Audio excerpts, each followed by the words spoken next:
이제 12장에 넘어갔네요. 오늘 주제 말씀은 예수 주변의 사람들이 있어요. 그래서 예수 주변의 사람들 이런 주제를 가지고 좀 말씀을 나누려고 하는데, 이 여섯 무리들의 그 특성을 보고 하나님께서 말씀하고자 하시는 내용이 무엇인지 우리가 말씀 속에서 듣기를 원합니다. 자, 이제 12장에 넘어가서는 12장부터 21장은 무슨 내용이냐면, 예수님이 그러니까 십자가를 지시기 일주일 전 내용이 12장에서 21장까지 그 내용이 쓰여졌다라는 거예요. 1장에서 11장까지는 뭐 했어요? 3년 6개월 그 어간 동안의 내용을 천국복음을 전하시고, 그리고 12장에서 21장은 이 일주일 이 상간 요 시간 속에 예수님의 그 내용이 담겨져 있습니다. 자, 전주에는 하나님의 자녀를 모아 하나 되게 하기 위해서라고 그랬었지요. 자, 오늘 1절부터 11절까지 좀 한번 읽어보고 나가겠습니다. 같이 읽겠어요? 유월절 엿새 전에 예수께서 베다니에 이르시니, 이곳은 예수께서 죽은 자 가운데 살리신 나사로가 있는 곳이라. 거기서 예수를 위하여 잔치할새 마르다는 일을 하고, 나사로는 예수와 함께 앉은 자 중에 있더라. 마리아는 지극히 비싼 향유 곧 순전한 나드 한 근을 가져다가 예수의 발에 붓고 자기 머리털로 그의 발을 닦으니 향유 냄새가 집안에 가득하더라. 제자 중 하나로서 예수를 잡아줄 자 가룟 유다가 말하되, 이 향유를 어찌하여 300데나리온에 팔아 가난한 자들에게 주지 아니하였느냐 하니, 이렇게 말함은 가난한 자들을 생각함이 아니요 그는 도둑이라 돈깨를 맞고 거기 넣은 것을 훔쳐 가미더라. 예수께서 이르시되, 그를 가만 두어 나의 장래 할 날을 위하여 그것을 간직하게 하라. 가난한 자들은 항상 너희와 함께 있거니와 나는 항상 있지 아니하리라 하시니라. 유대인들의 큰 무리가 예수께서 계신 줄을 알고 오니, 이는 예수만 보기 위함이 아니요 죽은 자 가운데서 살리신 나사로도 보려 함이더라. 대제사장들이 나사로까지 죽이려고 모의하니, 나사로 때문에 많은 유대인들이 가서 예수를 믿음이더라. 이렇게 써요. 그러니까 우리가 여기 상황을 좀 잘 살펴보기 위해서, 자, 유월절 엿새 전이라고 그랬죠.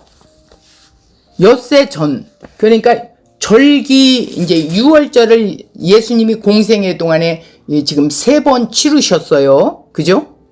자, 세 번째 유월절을 맞이하러 엿새 전. 그러니까 아직 엿새 남았어요. 그거 어떻게 했어요?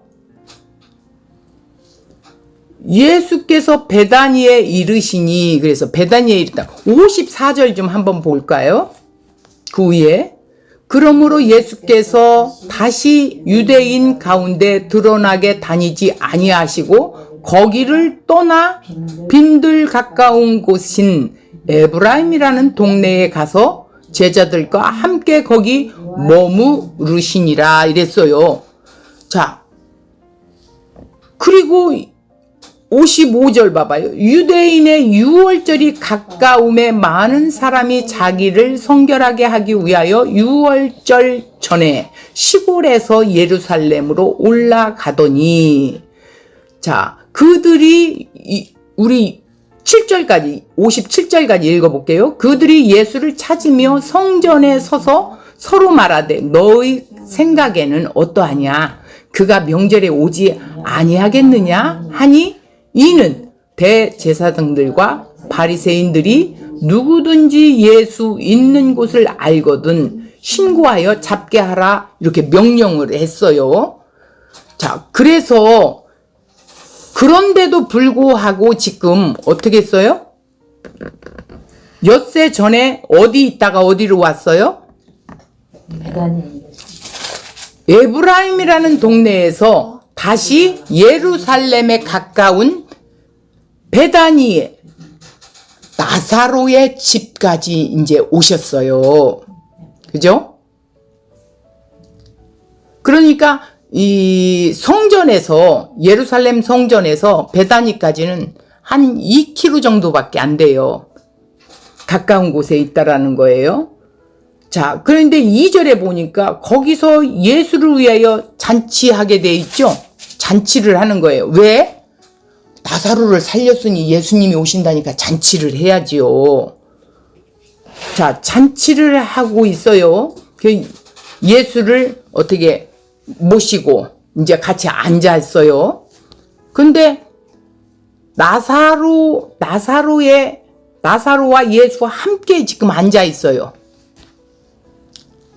함께 앉아 있는데 3절에 보니까 뭐예요? 마리아는 지극히 비싼 향유굿 순전한 나드 한 근을 가져다가 예수 발 앞에 붓고 자기 머리털로 그 발을 닦는 역사가 나와요. 그러니 그 향의 냄새가 집안에 가득하게 되었죠.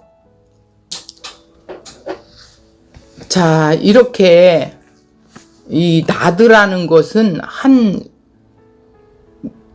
약 225백다리온 정도나 이렇게 300백다리온 뭐 이 정도 된다고 그래요. 그러니까 한 3천만 원 이상. 그러니까 그때 당시 노동자가 1데나리온이 하루 품삯이라는 거야. 1데나리온이. 그런데 300데나리온이라는 나드를 한 근을 갖다가 다 예수님 앞에 부었다라는 것은 엄청난 거지. 근데 여기서 우리가 그때 당시 그 이스라엘 풍습을 좀 우리가 알아야 돼요. 근데 그때 당시 그 결혼 풍습에는 이제 결혼 준비물이 그거래요. 내가 이제 첫날 밤에 남편을 맞이하잖아.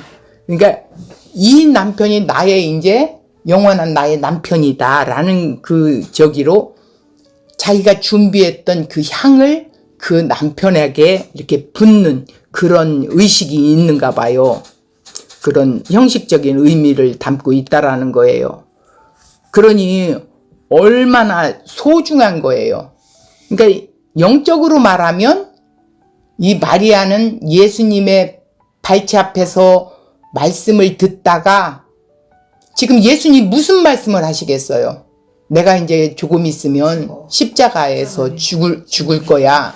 이런 내용을 들었을 거 아니야. 그러니까 성령께서 이 마리아의 마음을 움직이시고 그래, 이분이 나의 영원한 남편이구나. 나의 신랑이구나. 라는 것을 깨달았기에 이렇게 신랑을 마지막 맞이하는 준비로서 이렇게 모든 것들을 드렸다라는 거예요. 자, 이 속에서 지금 우리가 11절까지 읽었지만 여기에 나오는 인물들이 있죠. 자, 인물들 한번 찾아볼까요? 인물들. 나사로가 있어요. 그리고 마르다가 있어요. 마리아가 있어요. 가룟 유다가 있어요. 그리고 누가 있어요? 6번째. 큰 물이 5번째. 그러니까 첫 번째는 나사로, 두 번째는 마르다, 세 번째는 마리아, 네 번째는 가룟 유다, 다섯 번째는 큰 무리, 그리고 마지막 6번째는 누구예요? 대제사장. 이런 이제 무리들이 유형들이 나오는데 이 예수님의 주변 사람들을 지금 오늘 이야기하면서 함께 말씀을 나누고자 합니다. 자, 원고 봅시다. 7번째 표적인 죽은 나사로. 이 나사로를 통해서 자신이 죽은 자에게 생명을 주러 온 그리스도라는 것을 확실히 증명했죠. 나사로를 통해서. 나사로의 그 죽음을 통해서. 병든 나사로가 죽기를 기다려 찾아가신 것은 뭐예요? 죽음을 이용해서 내가 누구냐는 거예요. 그리스도가 도대체 누구냐? 이것을 가르치게 하기 위한 의도라고 그랬죠. 그래서 이틀을 더 머물다가 죽은 지 나흘 된 후에 예수님이 가서 나사로를 살리는 일이 일어나죠. 예수님의 말씀 한마디에 의해 무덤에서 걸어 나오는 나사로를 통해 예수님은 죽어 무덤에 있는 누구를 우리도 일으키시고 나오게 하시기 위하여 오신 분임을 계시하고 있죠. 그러니까 그분이 생명이 주시라는 거야. 그분이 하나님의 아들이신데 그리스도로 오셨는데 그분이 생명을 주러 오신 분이다라는 거예요. 나사로가 죽었듯이 세상 모든 사람의 운명은 죽게 되죠. 하나님과 관계가 끊어진 자는 이 세상의 무덤과 같아요. 이 세상이 곧 무덤이에요. 무덤에서 우리를 일으키시고 새로운 생명을 주시는 분이 예수님이라는 것을 나사로 기적으로 보여주게 되고 있어요. 그러니까 아담으로 인하여 인류의 죄가 들어와 이 세상은 죄로 갇혀있는 무덤과 같다라는 거예요. 그래서 이 나사로를 통해서 무덤에서 나오게 한, 죽어서 썩어 냄새나는 나흘을 기다렸다가 나사로야 나오라 하는데 살아났어. 냄새나는 송장이 살아났단 말이에요. 우리가 그런 존재였었다라는 거예요. 예수님은 우리를 죽음에서 일으키시기 위해 오신 분이기 때문에 죽음이란 피할 수 없는 뭐예요? 인간의 운명을 두고 생각할 때만 예수님이 유일한 우리의 소망이고 희망이라는 것이죠. 그러므로 인간의 마지막에 염두에 두고 사는 사람들에게 예수보다 귀한 것은 존재할 수가 없다. 자, 그러니까 이런 자들을 부르심을 받았다라고 해요. 에베소서 4장 1절을 보면 한번 우리 잠깐 볼까요? 필요한 거니까. 에베소서 4장 1절 313쪽.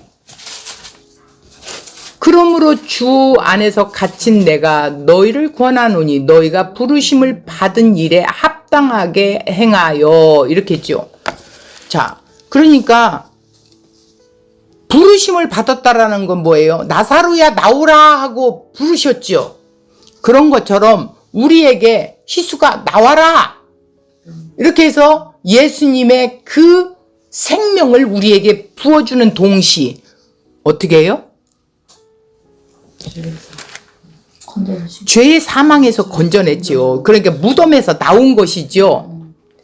그래서 어떻게 살아요? 이런 사람들은 합당한 부르심에 합당한 열매를 맺는 삶을 살아간다라는 거예요. 그러니까 창세기가 생각나네. 창세기에서 하나님이 빛으로 오셔서 어떻게 했어요? 우리를 건져냈어요. 자, 건져내셔서 채우는 역할, 갈라냈어요. 갈라낼 자는 어떻게? 하나는 하늘의 나라로, 하나는 지옥의 나라로. 자, 갈라냈는데 이제 채우시잖아. 자, 오늘 우리에게 이제 어떻게 해요? 그리스도의 성품으로 채워 가신다라는 거. 왜? 우리를 형상으로 지으셨기 때문에. 잠시 창세기까지 들어갔다 왔어요.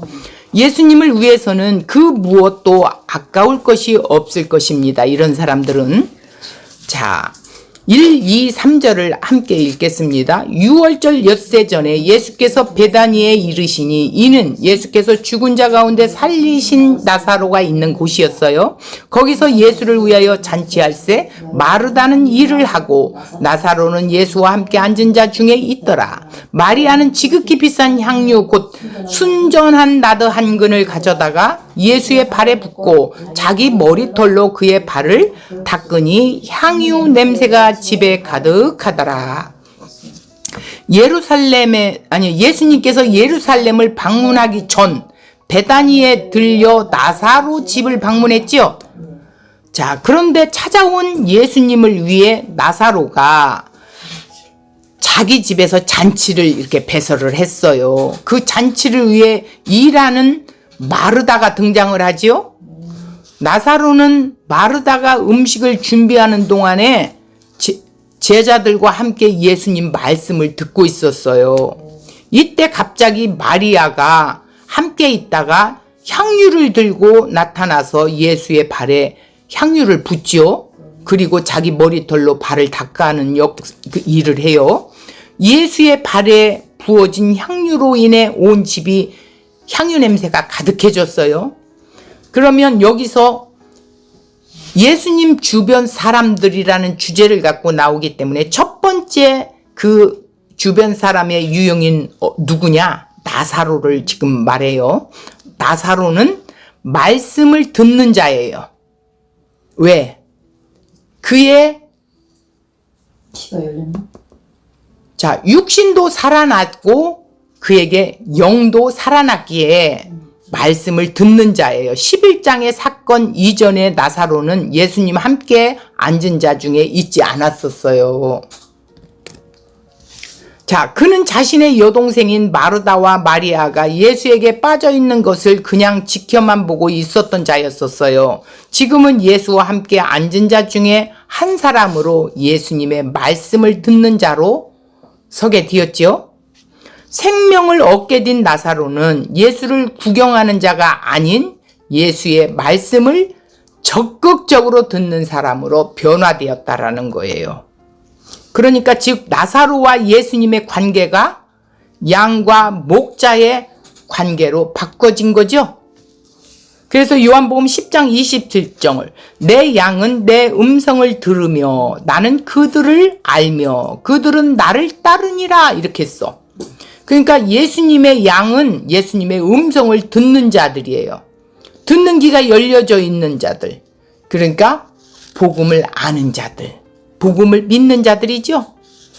자, 예수님의 음성을 듣지 못하는 자는 예수와 상관이 있을까요? 없을까요? 없어요. 예수의 음성을 듣는 자가 예수님의 양이에요. 귀가 열리고 눈이 열린 자지요. 요한복음 5장 25절 진실로 진실로 너희에게 이르노니 죽은 자들이 하나님의 아들의 음성을 들을 때가 오나니 곧 이때라. 듣는 자는 살아나리라. 지금 나사로가 살아났잖아요. 자, 나사로를 통해서 영적인 의미를 눈으로 똑똑히 보여준 거예요. 이렇게 살아날 거라는 것. 예수님의 음성이란 이같이 죽은 자를 살리는 권세 있는 음성을 말합니다. 나사로가 이 음성을 듣고 살아난 것이죠. 주님의 양이란 예수님의 음성이 들려지는 자들이에요. 그래서 사망에서 생명으로 옮겨진 자들을 말하고 있습니다. 누가 건져내야 돼요? 죽은 자는 살아날 수가 없어요. 그냥 죽은 송장이에요. 그냥 자체가 무덤이라고요. 그런데 생명이라는 분이 오셔서 생명을 불어넣어야 살아난다라는 사실입니다. 이들에게서 보여지는 한 가지 공통된 특징은 예수 외에 다른 사람들의 음성은 거부하는 자로 변화되는 것이죠. 그러니까 다른 복음은 들을 수가 없어요. 참된 복음이 아니면 거부할 수밖에 없다고요.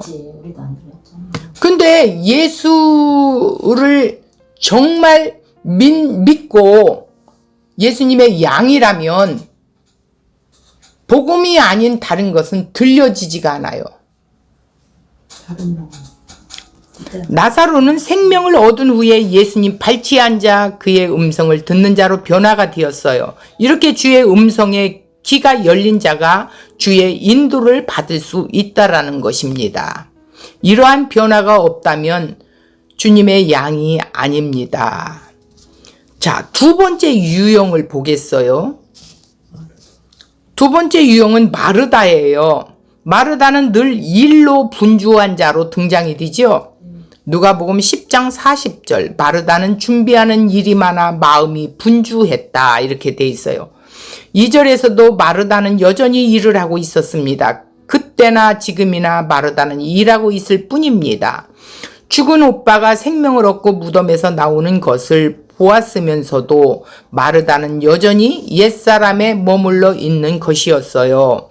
성경의 마르다는 자기의 의의를 상징하는 그런 모습이에요. 이들에게 따라다니는 열정, 그들의 삶은 늘 분주할 수밖에 없다라는 거예요. 사람들은 그들의 영웅적 행위와 입적에 감탄하고 그들의 수첩에는 해야 할 일들로 가득 채워져 있어요. 이렇게 마르다의 그 모습의 상징적인 사람들은 그들의 입에는 바쁘다는 말이 떠나지 않습니다. 그들의 주변에는 늘 사람들로 북적입니다. 그들에게 없는 것이 하나가 있는데 이런 사람은 주님의 음성 들을 기가 없다라는 것이요. 그런데 그들에게 들을 기가 주어져 있지 않는데 그래서 하나님의 뜻이 무엇인지 알지 못하고 있어요. 그래서 그들은 인간의 열심과 행함에 기뻐하며 이를 보상으로 구원도 주고 축복도 주시는 하나님을 알고 있을 뿐이에요.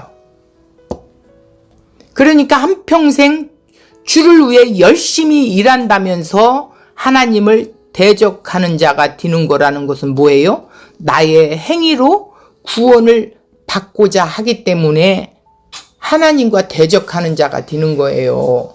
하나님이 행해 놓으신 대속과 의롭다함을 믿는 믿음으로 구원을 이루는 거지 내 행위로 구원을 이룰 수는 없는 거예요. 그러니까 이 말을 오해하면 안 돼. 그러면 예수 믿으면 아무것도 하지 말아야 돼? 이게 아니라 차원이 틀려. 구원을 받아서 기쁨의 감격에 차여 있는 사람들을 성경 속에서 보면 모든 사람이 구원받은 사람, 정말 그 은혜를 아는 사람은 자기의 삶을 온전히 내려놓고 그분이 주인으로 살며 그분의 뒤를 따라가고 증인의 삶을 살게 돼 있어요. 그러니까 세상에서 아무것도 하지 말라는 것이 아니라 특별하게 오직 복음만을 전해야 할 선지자적인 사명이 있는가 하면 일반인들도 복음을 가진 자는 내 삶의 우선순위가 모든 것이 주님이 주인이십니다 하면서 살아가면서 주님의 일에 거슬리지 않게 이 세상에서 지혜롭게 나간다라는 거예요. 그것을 우리가 다시 한번 깊이 생각해 봐야 된다라는 것이죠. 그러니까 구원은 우리의 열심이 아니고 구원은 하나님의 능력이라고 그랬죠. 하나님이 이루시는 능력이에요. 그렇기 때문에 이 마르다처럼 내 삶도 한번 뒤돌아보니까 지난날에 내가 복음이 없을 그때의 그 나의 열심은 아마 맞아. 이 세상에서 알죠. 엄청난 열심으로 종교성이 강했어요. 맞아. 그 종교성이 무지 강하기 때문에 열정이 일어나고 많은 사람이 내 주위에 북적였었어. 그런데 예수 그리스도의 그 참된 진리의 복음을 만나고 보니까 내가 우선순위가 바뀌었어. 그러니까 만약에 예수님을 참된 진리를 만나지 못했다면 유대인과 똑같지요. 그들의 열심을 어떻게 우리가 따라갑니까? 그러니까 산상수훈에 이런 말이 있죠. 바리새인과 서기관들 같이 더 낫지 아니하고는 천국에 들어갈 자가 없다라는 거예요. 근데 또 어떤 사람이 이렇게 이해를 해요. 아, 그러니까 더 열심히 해야겠네? 아니에요. 죄인이 무슨 더 열심히 할 수 있어요. 그들의 열심을 보면요, 겉으로는 열심을 하지만 속마음은 칠한 무덤. 쾌철한 무덤이래. 욕망으로 가득 차 있다라는 거야. 내 생각으로. 내가 주인 돼서. 자, 그래서 마르다의 유형이 또 있다라는 거예요. 자, 그러면 오늘 세 번째는 마르다 같은 유형이 있다라는 거예요. 마리아의 유형이 있다라는 거예요. 마리아에겐 마르다의 행위가 없고 들을 귀를 상징해요. 듣는 귀가 열려 있다라는 거예요. 누가복음 10장 39절. 마리아는 주님 앞에 앉아 주님의 말씀을 듣는 자였습니다. 그죠? 주님의 말씀이 들리기 때문에 주님의 발치 앞에 앉아 있었던 거지요. 이것이 주님의 말씀에 붙들린 신자의 모습입니다. 자, 결국 자신의 보배인 향유를 예수의 발에 붓는 일로 이렇게 보여지죠? 드러냈지요?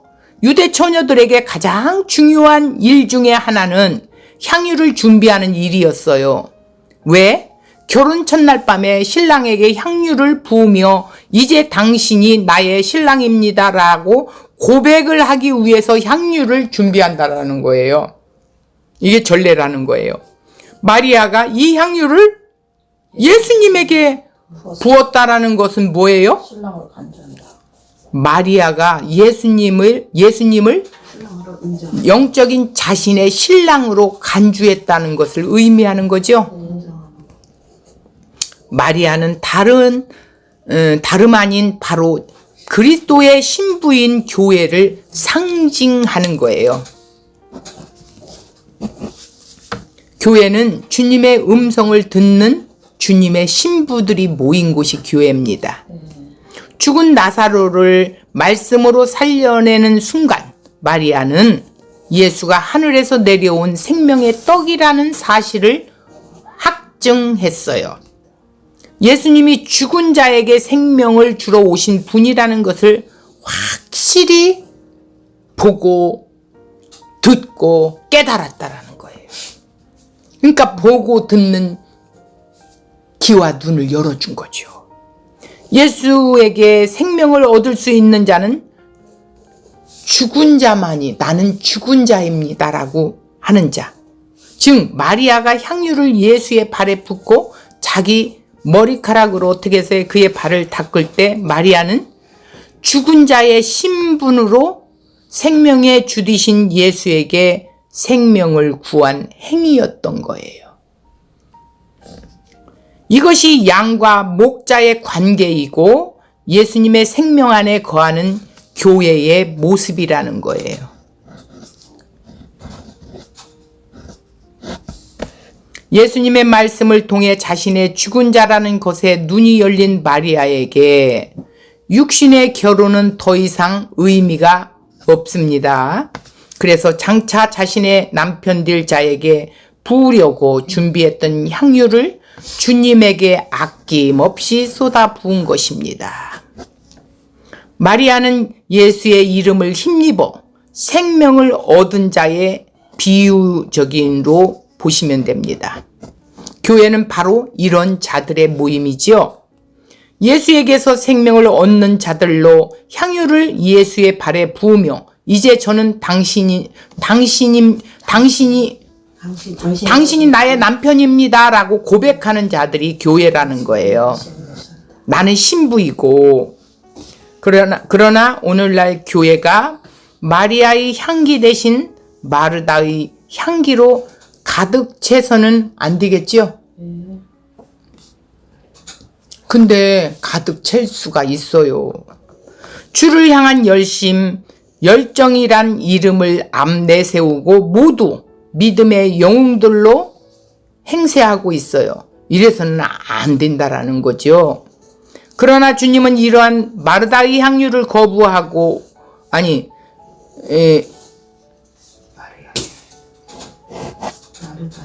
주님은 이러한 것을 마르다의 이 행실을 거부하고 오직 마리아의 향유만을 받으신다라는 거예요. 그렇지.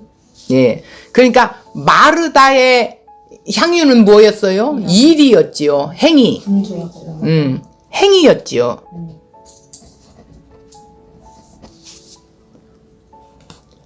자, 4절, 5절, 6절을 보겠습니다. 제자 중 하나로 예수를 잡아줄 가룟 유다가 말하되 이 향유를 어찌하여 300데나리온에 팔아 가난한 자들에게 주지 아니하였느냐? 혼을 내지요. 이렇게 말함은 가난한 자들을 생각함이 아니고 그는 도둑이라 돈깨를 맞고 거기 넣은 것을 훔쳐감이더라. 저 돈이 내기로 들어왔어야 하는데 아깝다 이 소리겠죠. 그 네 번째 유형이 가룟 유다 유형이에요. 도둑이에요. 예수님은 마리아의 이 행위를 기뻐하고 계시는데 유다는 이의 정면으로 반박하고 나섰어요. 유다는 이미 마리아가 예수의 발에 부은 향유 가치를 계산하고 그 가치를 300데나리온이라고 계산했죠. 오늘날로 말하면 한 2,500만 원 가치의 향유를 약 그렇다라는 거예요. 발에 부은 마리아의 행동은 유다에게 너무나도 어리석은 행위로 비춰졌지요. 그래서 마리아에게 이것을 팔아마는 사람을 구제하는 데 사용했으면 더 나을 뻔했다라고 이렇게 말한 거예요. 성경은 유다를 도둑이라고 하고 있어요. 그는 돈깨를 관리하면서 종종 이렇게 슬쩍슬쩍 했나 봐요. 즉 유다가 마리아에게 한 말은 돈이 아까워서 한 말에 불과했던 것이죠. 유다가 처음부터 돈 때문에 예수를 따르지는 않았겠지만 돈을 관리하다 보니까 돈에 대한 욕심이 생겼을 것 같아요. 예수에게 이 은혜를 받은 사람들이 많은 헌금을 드렸을 것이고 유다의 돈꾀에 거액이 담겨 있을 것입니다. 그 돈에서 돈꾀에서 돈을 조금씩 빼돌리고 티가 나지 않게 했겠지요. 이래서 이러한 일을 습관적으로 행했던 거예요. 돈의 마음이 뺏긴 유다가 주님의 말씀에 마음을 들 리가 없어요. 마음이 이미 어디에 뺏겼어요? 돈에 뺏겼어요. 마르다는 일에 뺏겼어요. 분주한 행위에 뺏긴 거지요. 세상에. 이거는 상징적인 거예요. 이들이 구원을 받았다 안 받았다 이게 아니에요. 유다의 마음이 다른 것으로 채워지자 예수의 말씀이 그에게 더 이상 능력으로 다가오지 않게 되죠. 그러니까 예수님의 말씀에 붙들린 마리아는 자신의 보배를 예수님에게 이렇게 부어주는데 돈의 마음을 뺏긴 유다는 돈깨에서 몰래 조금씩 훔쳐다 어떻게 했어요? 지금까지 예수의 제자로 살아왔어요. 내 마음이 무엇으로 채워져 있는지 주님의 말씀 듣는 것을 방해하는 모든 것들을 마음에서 우리가 뽑아내야겠죠. 몰아내야겠죠. 뭘로? 말씀으로. 교회로 나올 때 마음에 다른 것을 채워가지고 오면 될까요? 안 될까요? 안 되죠. 오직 주의 음성 들을 수 있게 한 마음으로 모여야 한다라는 거예요. 이러한 유다를 보면서 지금 내 마음을 채우고 있는 보배는 무엇인지 한번 살펴봐야 할 것이라는 거예요. 다른 것에 마음에 뺏겨 있다면 설교 말씀이 하나도 들리지 않을 것입니다. 이 마음이 이미 도둑을 맞았기 때문이겠죠. 예, 이런 유형이 있다라는 거예요. 7절, 8절 예수께서 이르시되 그를 가만두어 나의 장래할 날을 위하여 그것을 간직하게 하라. 그것을 간직하게 하라. 이건 번역이 약간 잘못됐다라는 거예요. 가난한 자들은 항상 너희와 함께 있거니와 나는 항상 있지 아니하리라 하시니라. 유다가 마리아에게 책망당하는 모습을 보신 예수께서 그를 가만두어 나의 장래할 날을 위하여 그것을 간직하게 하라 이랬어요. 마리아가 향유를 내 발에 붓고 있는 행위를 그냥 내버려 두어 그녀는 내 장래할 날에 쓰려고 간직했던 것을 지금 쓴 것이다 이 소리예요. 그것을 간직하게 하라 이 소리는 뭐예요? 간직했던 것을 지금 쓴 거야 이런 내용이에요. 번역이 약간 잘못됐다라는 거예요. 간직하게 내버려 두라 좀 이상하잖아. 간직하게 하라. 그러니까 간직했던 것을 지금 쓴 거다는 게 간직해 두었던 것. 예수님이 말씀하신 대로 마리아가 향유를 예수에게 부은 것은 예수님의 장례를 위해서예요. 십자가에서 들었잖아요. 이제 얼마 안 남았잖아. 예수님은 이번에 예루살렘에 가면 고난당하고 십자가에 못 박혀 죽으실 것이라는 것을 여러 차례 언급을 했어요. 장차 예수님이 십자가에서 죽으시는 것이 헛된 일이 아니라 무덤에 있는 사랑하는 자기 백성을 어떻게 하기 위해서? 살려내기 위해서 죽으셨기 때문입니다. 자기 자신을 무덤에 있는 비참한 자로 보는 하나님의 백성이 있어서 이거 뭐예요? 죄 안에 갇혀 있음을 아는 자들이죠. 예수님의 죽으심은 세상에 그 무엇보다도 귀하고 소중한 것은 마리아의 행동을 보고 배우라는 의미예요. 마리아가 왜 이런 행동을 했을까? 안다라는 거예요. 죄 안에 갇혀 있는 나 자신을 보게 된 거예요. 그래서 예수님이 십자가를 지셔야 된다라는 것을, 죽으셔야 된다라는 걸 알았기 때문에 장래 의식으로 그려진 거라는 거예요. 자, 주님은 6일 후 명절, 6월절 명절에 체포되게 돼요. 고난당하시고 십자가에 달려 죽으실 것을 잘 알고 계시죠? 비록 즐거워야 할 잔치였지만 주님의 마음은 이러한 잔치에 있지 않습니다. 비록 잔치였지만 예수님은 그 자리에서 자신의 죽음에 대해 제자들과 나사로 가족에게 분명히 말씀하셨을 거예요. 제자들은 이 말씀을 완전히 무시하는 전략을 구사했어요. 아이고 예수님 그러면 안 됩니다. 그 여자까지 우리가 따라다닌 거 이거 헛일이잖아요. 아직 안 들렸어요. 자신들이 감당할 수 없는 말이었기 때문이에요. 왜? 성령이 아직 오시지 않았잖아요. 그래서 인간의 힘으로는 그 어떤 것도 바꿀 수가 없어요. 마리아에게 예수님의 말씀은 진리 자체였습니다. 왜? 글을 열어줬어. 마리아에게만. 왜? 그분이 누군가를 알게 하기 위해서. 그러면 제자들도 좀 깨닫게 해주시지. 아직 아니라는 거예요. 예수님은 결코 허튼 소리를 하시는 분이 아니죠. 죽어서 무덤에 있는 나사로를 향하여 나사로야 나오라 외치자 살아나온 것을 두 눈으로 똑똑히 보았어요. 이번에 예루살렘에 가면 고난을 당하고 죽을 거라는 예수님의 말씀이 그녀에게 현실이었습니다. 그래서 방으로 들어가 자신이 지금까지 준비해 두었던 향유를 갖고 예수님 발에 부은 거예요. 발에 향유를 부은 행위가 중요한 것이 아니라 뭐가 중요해요? 마리아가 말씀을 듣고 귀가 어떻게? 갖고 있었다. 예, 들을 길을 갖고 있었다는 사실이 중요하다라는 거예요. 그래서 제자들이 외면하고 있던 주님의 말씀을 마리아는 마음에 받을 수 있었다라는 거예요. 주님의 말씀을 받은 마리아는 이번에 주님의 얼굴을 보는 마지막일 수 있기에 생각하고 애통하는 마음으로 향유를 주님의 발에 부어 드린 거예요. 주님은 이러한 마리아의 행위를 나의 장래를 위한 것이라고 말씀하신 것입니다. 마리아가 보여준 행동은 나에게 있어서 예수님은 이 향유보다 더 귀하고 가치 있는 분이심을 보여주고 있어요. 그렇죠? 돈으로 어떻게 예수님을 환산할 수 있어요? 구절을 보겠습니다. 유대인의 큰 무리가 예수께 여기 계신 줄을 알고 오니 이는 예수만 보기 위함이 아니요 죽은 자 가운데서 살리신 나사로도 보려 함이라.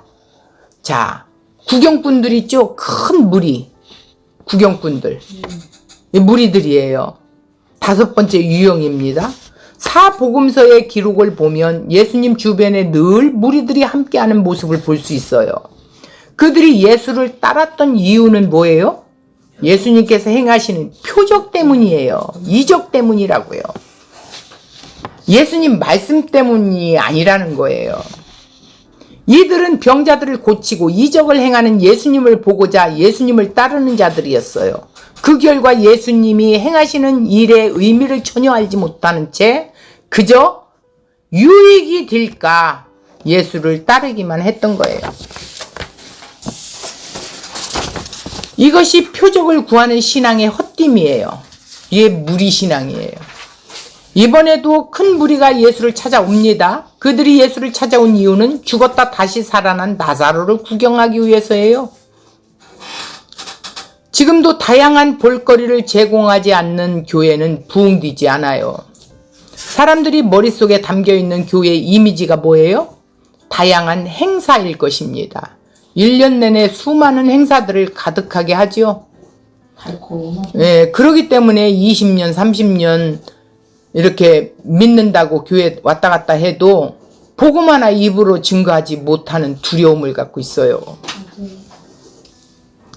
당연히 주님의 말씀은 뒷전으로 밀려나게 됩니다. 신앙생활의 본질은 예수를 알아가는 것인데 예수님을 배우고 예수의 제자로 예수의 증인으로 세워져 가는 것이 교회라는 거예요. 신자의 머릿속에 그리스도를 아는 지식이 채워져 있어야 한다라는 거예요.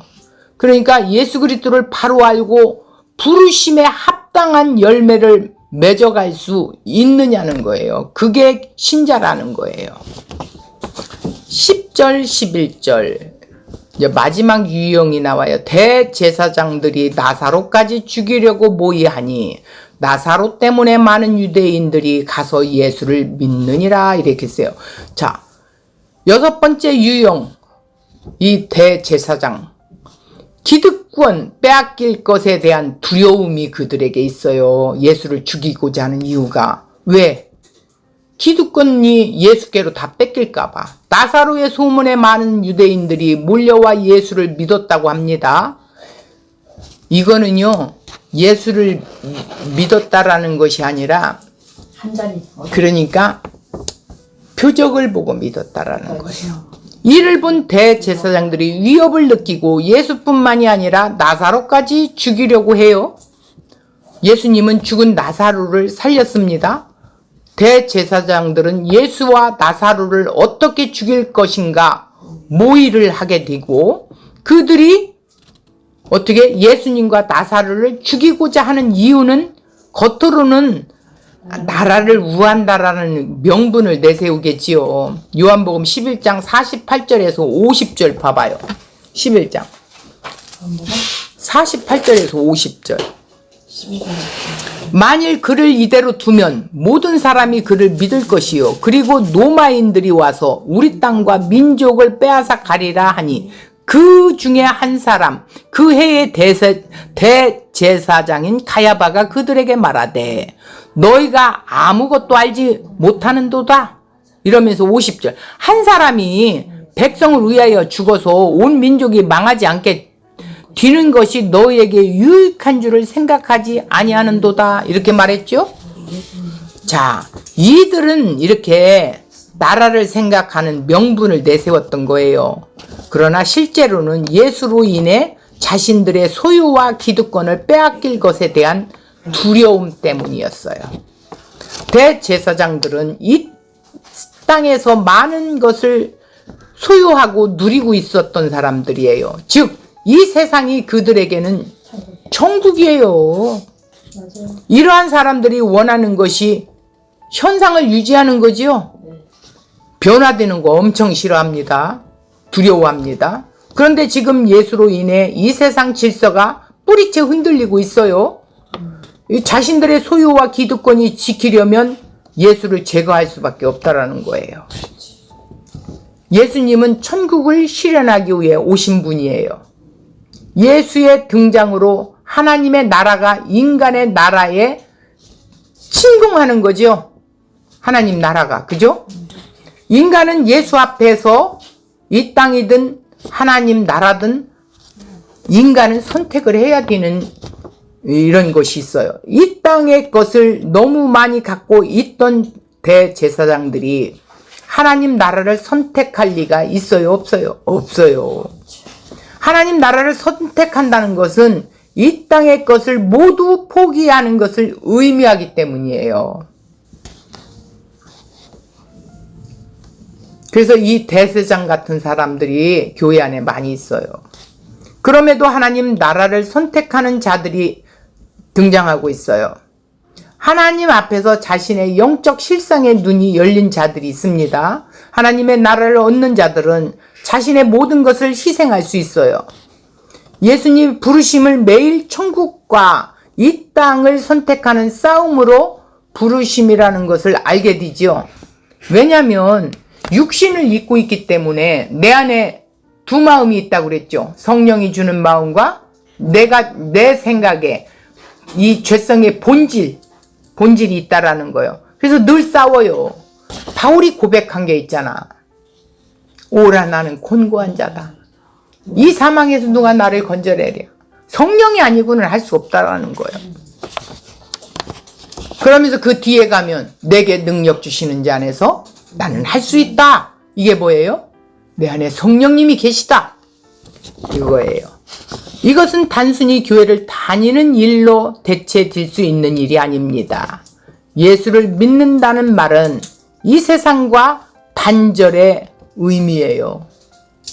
근데 이 세상도 한 다리, 예수님도 한 다리 있을 수 없다라는, 두 주인을 섬길 수 없대요. 자신들의 삶의 질서를 뒤흔들어 놓은 예수를 제거하려는 대사장들이었어요. 우리들 역시 이 땅의 소유를 놓치지 않으려고 발버둥치며 살아가는 자들이었습니다. 그럼에도 주님께서 우리를 형제로 부르시고 우리의 연약한 손을 붙잡아 생명의 길로 이끌어 가고 계시죠. 성령님을 통해서 우리의 삶을, 내 인생을 견인해 가고 계시는 거예요.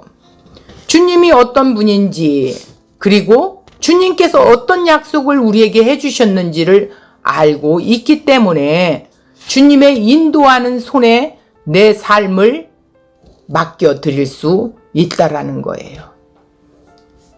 그 주님을 잘 알지 못하는데 어떻게 맡겨요?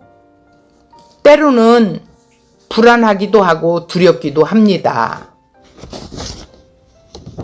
왜? 믿음이 연약할 때. 그러나 자기 양들 가운데 단 한 명도 잃어버리지 않고 마지막 날에 다시 살리실 것이라는 주님의 약속을 바라보며 주님의 그 안식에 함께 참여할 수 있는 자들입니다. 이런 자들이 뭐예요? 예수님이 나의 주인이십니다.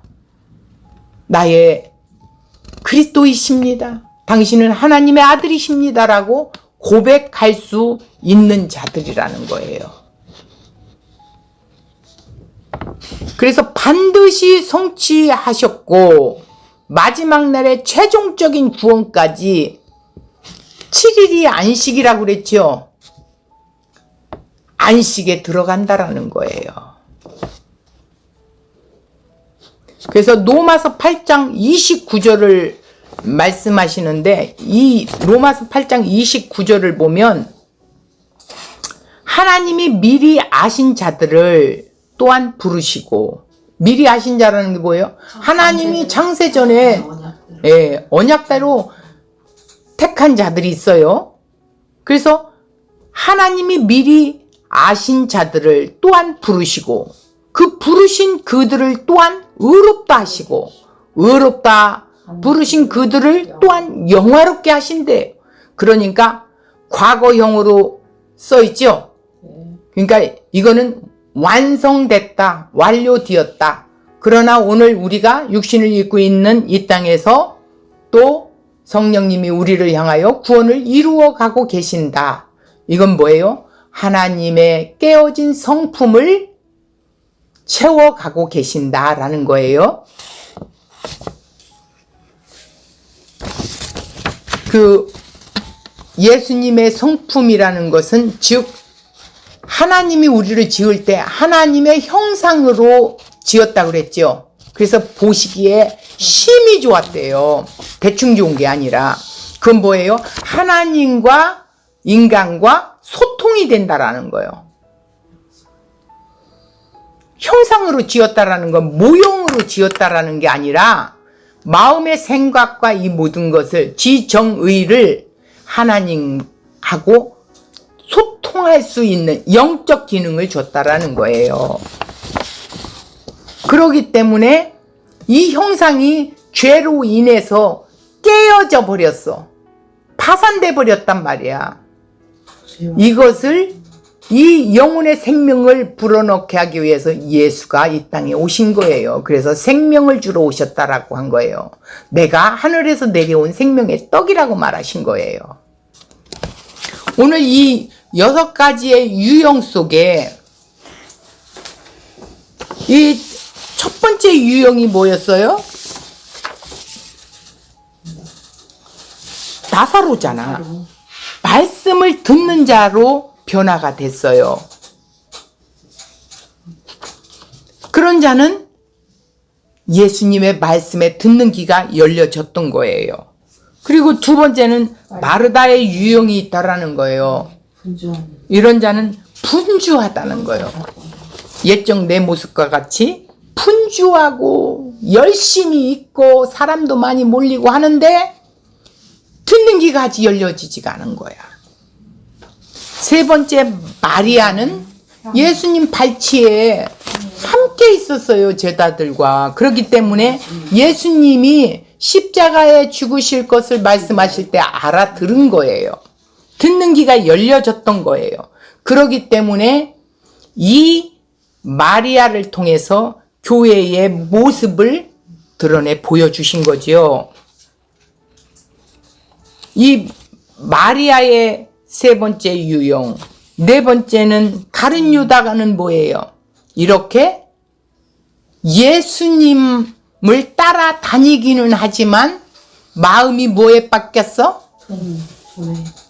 돈에 뺏겨. 어떤 사람은 돈에 뺏기고 어떤 사람은 명예에 뺏기고 어떤 사람은 어떤 취미에 뺏기고 어떤 사람은 자식에 뺏기고 어떤 사람은 뭐 여러 가지가 있어. 왜 뺏겨서 하나님 말씀을 듣는 것을 원하지 않네요. 그리고 다섯 번째는 무리들이죠. 무리들은 표정만 보여달라는 거야. 표정만. 그런데 주님의 말씀은 듣지 않아요. 그리고 여섯 번째 유형은 내 부자 청년과 똑같네. 그러고 보니까 밥벌이나.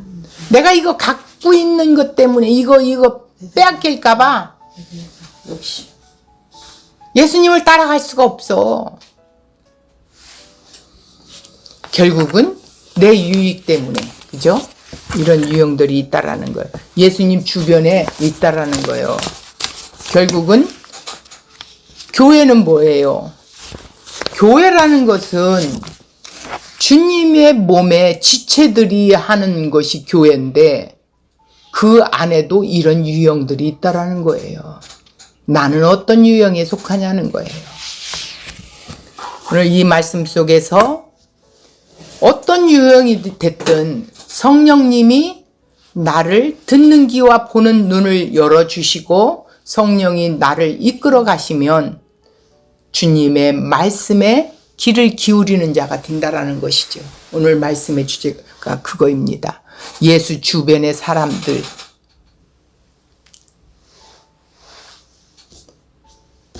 자, 오늘 이 말씀을 다시 한번 생각하면서 나 자신을 살펴보는 그런 한 주간이 되었으면 좋겠습니다.